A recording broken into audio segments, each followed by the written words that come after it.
تو شیطان نے اس کو چوما تھا، کہنے لگا جو تیرا غلام ہے وہ میرا غلام ہے،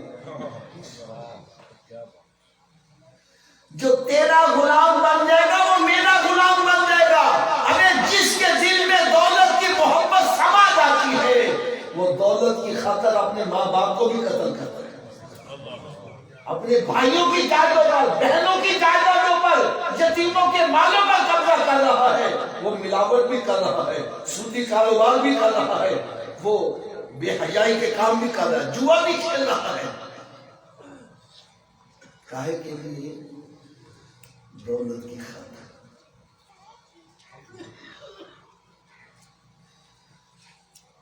آج حضرت صاحب نے نا سچی بات پوچھے تو میں بزرگوں کو سبق سنانے کے لیے آیا ہوں، اور جو میں بات کہنے لگا ہوں اگر غلط ہو میری اصلاح کرنا، اور اگر صحیح ہے تو ہم سب کو اس پر عمل کرنا چاہیے کہ نہیں کرنا چاہیے۔ یہ دنیا کی محبت سارے گناہوں کی جڑ چھاڑ دے۔ اب آپ کہیں گے حافظ صاحب کیا دنیا کو چھوڑ دیں؟ دنیا کو چھوڑ کر ہم مسجد میں چلے جائیں، بس تسبیح مصلی لوٹا لے کے مسجد میں بیٹھ کے اللہ اللہ کرے، بس یہی کام ہے؟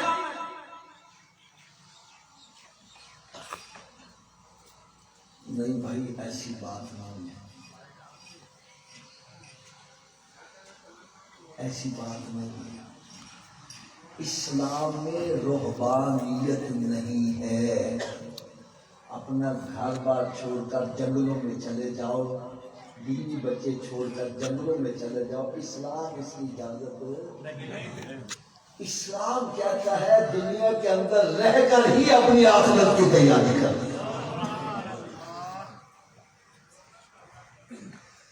سب سے پہلی بات تو میں آپ کو عرض کروں گا، ہمارے دلوں میں جو کہ حدیث مبارکہ میں آتا ہے، جس بندے کے دل میں دنیا کی محبت سما جاتی ہے اس کے دل سے دین کا نور نکال لیا جاتا ہے، دین کی عظمت نکالی جاتی ہے۔ سب سے پہلے ہمیں چیک اپ کرنا ہے ہمارے دل میں دنیا کی محبت ہے یا آخرت کی محبت ہے۔ کیونکہ چیک اپ ہونا چاہیے کہ نہیں؟ خالی زبانی دعوے سے تو بات نہیں بنتا، ہر بندہ چیک اپ کرے میرے دل میں دنیا کی محبت ہے یا آخرت کی محبت ہے۔ چیک اپ کیسے کیا جائے؟ اس کے لیے میں ایک بڑی آسان سی مثال دے دیتا ہوں، سمجھنے میں بڑی آسانی ہوتی ہے۔ حضرت صاحب ہمارے محلے کے اندر جو لوگ رہتے ہیں ان میں کچھ ایسے بھی ہیں جن کے ساتھ صرف ہماری الیک سلیک ہوتی ہے، اور کچھ ایسے ہیں جو ہم نوالا ہم پیالہ جگری یاد ہے، ایسے ہی اب ایک بندہ جس کے ساتھ صرف ہماری الیک سلیک ہے وہ محلہ چھوڑ کر چلا جائے، ہمیں اس کے جانے کا افسوس ہے؟ تھوڑا سمجھی آواز سے بولے تو مجھے سکون آ جائے گا کہ آپ کو میری بات سمجھ آئے۔ جس کے ساتھ خالی حضرت جی السلام علیکم آتے جاتے سلام تو آ گئی، وہ محلہ چھوڑ کے چلا گیا، اس کے جانے کا ہمیں افسوس۔ اور اگر ہمارا جگری یار چلا جائے پھر ہو سکتا ہے آنکھوں سے آنسو بھی نکل آئے، ایسا ہی ہے؟ وہی ہے دونوں ہی پڑوسی، وجہ کیا ہے؟ ایک کے جانے سے ہمیں ذرا دکھ نہ ہوا اور ایک کے جانے پر ہماری آنکھوں سے آنسو بھی، وجہ کیا ہے؟ آپ کہیں گے کہ جو پڑوسی جس کے ساتھ خالی علیہ صلاحی اس کے ساتھ پیار نہیں تھا وہ چلا گیا، ہمیں اس کا دکھ، اور جگری یار سے پیار بڑا تھا وہ چلا گیا تو آنکھوں سے آنسو نکل آئے۔ اب ناراض نہ ہونا، میں ہاتھ باندھ کر ایک بات کرنے لگا ہوں، ہر بندہ اپنی گریبان میں جھانک کر دیکھیے گا، ایک 5,000 روپے کا نوٹ گم ہو جائے، ہو سکتا ہے آنکھوں سے آنسو بھی نکل آئے. کبھی 5 نمازیں قضا ہونے پر آنسو نکلے.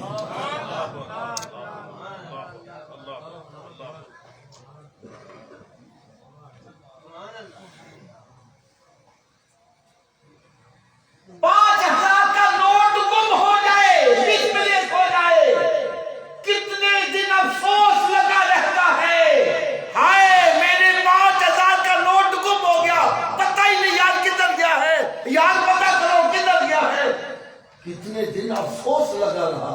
کبھی نماز کے قضا ہونے پر بھی افسوس لگا.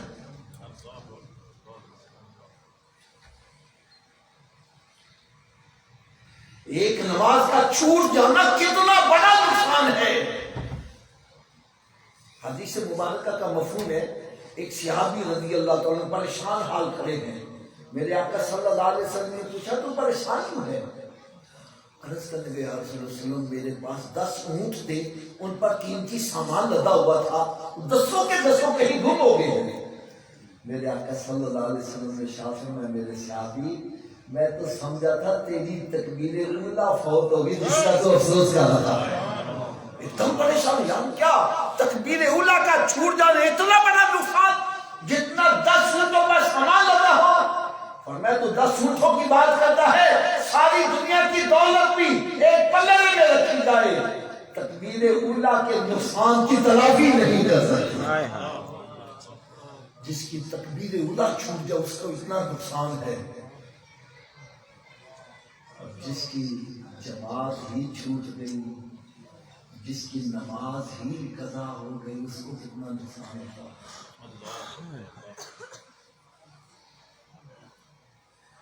یار بزرگان دین کا یہ طریقہ تھا، جب گھر میں کوئی فوتگی ہو جاتی لوگ افسوس کرنے آتے تھے اور فرماتے تھے جس کی نماز قضا ہو جاتی اس کے گھر بھی لوگ افسوس کرنے آئے جاتے.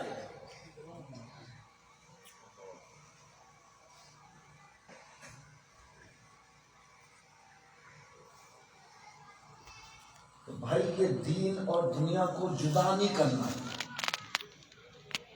دین اور دنیا کو جدا نہیں کرنا. میں آپ کو اس کی ایک مثال دے دوں. آپ نے کبھی شاید خبروں میں یا دیکھا ہوگا یہ دوڑ لگتی ہے، اتنے میٹر کی دوڑ ہے. جب دوڑ لگتی ہے نا دوڑنے والے ان کے راستے میں ہیڈرل رکاوٹیں کھڑی کی جاتی ہیں. اب ایک بندہ دوڑ رہا ہے، جب رکاوٹ آتی ہے اس کے سائڈ سے ہوتے گزر جاتا ہے، رکاوٹ کو عبور نہیں کرتا، سائڈ سے گزر جاتا ہے. سب سے پہلے پہنچ جائے گا انعام کا مستحق ہے نہیں.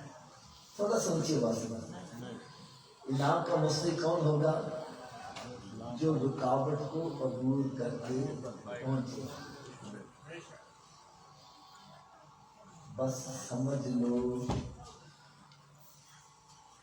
اللہ تعالیٰ نے جنت ان انسانوں کے لیے رکھی ہے جن کے آگے شیطان بھی رکاوٹ ہے، بیوی بھی رکاوٹ ہے، بچے بھی رکاوٹ، رشتہ دار بھی رکاوٹ، دوست احباب بھی رکاوٹ. فرمایا جو ان رکاوٹوں کو عبور کر کے پہنچے گا اس کا ایک سجدہ فرشتوں کے ہزاروں سجدوں سے افضل ہو جائے گا. کیونکہ فرشتوں کے آگے رکاوٹ نہیں ہے. ارے جنت انسانوں کے لیے بنائی گئی ہے، انعام انسانوں کے لیے ہے.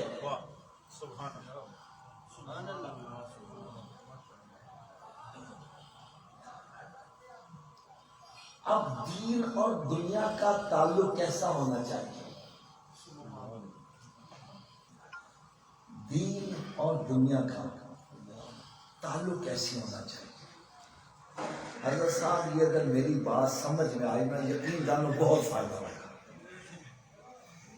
دین کیا ہے؟ یہ ایک کشتی ہے اور دنیا ہے پانی.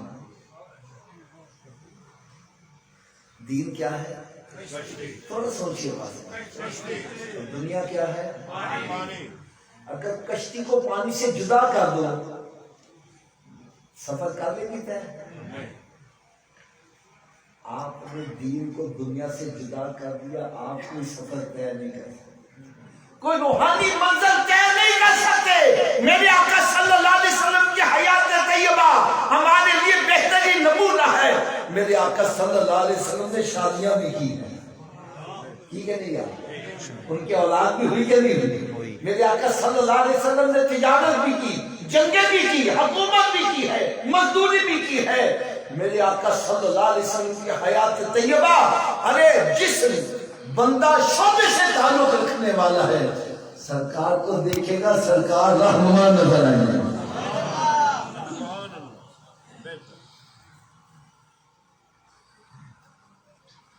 اگر کشتی کو پانی سے جدا کر دیا تو کوئی منزل طے نہیں۔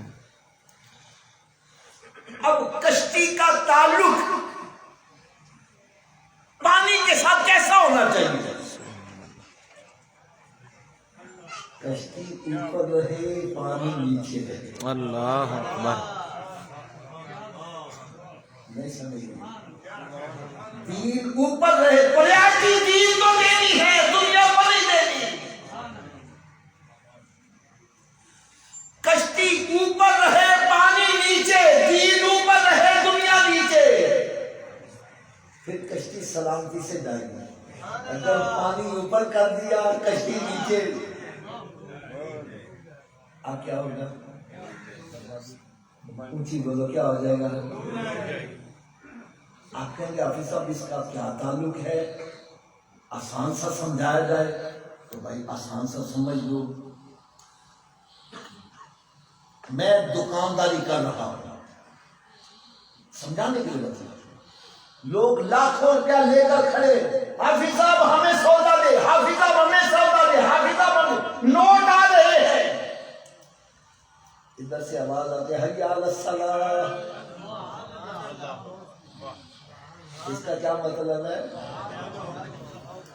اونچی بولو، اگر ناراض نہ ہوتے کڑوی سی بات کہہ دو۔ حسب آپ اپنے گھر میں یا دکان پہ کوئی ملازم رکھتے ہو، کیا رکھتے ہو؟ اس کو ایک مرتبہ بلاؤ نہ آئے، دوسری مرتبہ بلاؤ نہ آئے، تیسری مرتبہ بلاؤ پھر بھی نہ آئے، آپ اس کو سزا بھی دے دو، چھٹی بھی کرا دیتے۔ میں کہتا صوفی صاحب کیوں مارتے تھے، غریب آدمی کیوں چھٹی کرا رہے ہو؟ جواب ملتا ہے حافظ صاحب 3 مرتبہ بلایا آیا ہی نہیں، 3 مرتبہ بلایا، کچھ بولو، 3 مرتبہ بلایا آیا نہیں۔ میں نے کہا جو 3 مرتبہ بلانے پر نہ آئے اس کی یہ سزا ہے۔ ارے کبھی سوچا تیرا خالق تجھے روزانہ 5 مرتبہ بلاتا ہے، جو 5 مرتبہ بلانے پر بھی نہیں آ رہا اس کی کیا سزا ہوگی؟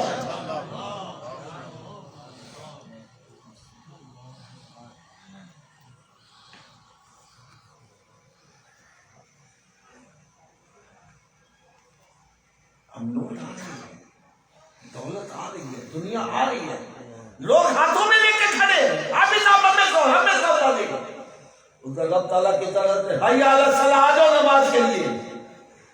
اگر میں سب کچھ چھوڑ کے نماز پڑھنے چلا جاتا ہوں، میں نے کشتی کو اوپر کر دیا، پانی کو نیچے کر دیا، دین کو اوپر کر دیا، دنیا کو نیچے کر دیا۔ اور اگر میں کہوں نانا یار یہ گاہک ناراض نہ ہو جائے، یہ گاہک چلا گیا واپس مڑ کے نہیں آئے گا، لہذا نماز رہنے دو، پہلے گاہکوں کو ڈیل کرو۔ ارے میں نے پانی کو اوپر کر دیا، کشتی کو نیچے کر دیا، یہی ہلاکت ہے۔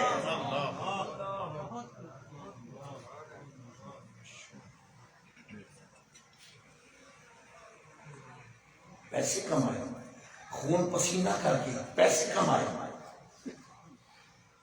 صاحب نصاب ہو گئے، حکومت مال میں سے زکات دو، کیا دو؟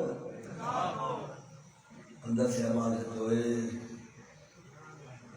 زکات دے دیتے، پیسے کاٹ دام نہ دو، نہیں دے رہا، کشتی کو نیچے کر دیا، پانی کو اوپر کر دیا۔ اور اگر شیطان کہتا ہے نہیں زکات نہیں دینی، میں کہتا ہوں بھائی یہ دیا ہوا پیسہ کس کا ہے؟ تو اسی کے راستے میں دیتے پریشان کیوں ہو رہا تھا؟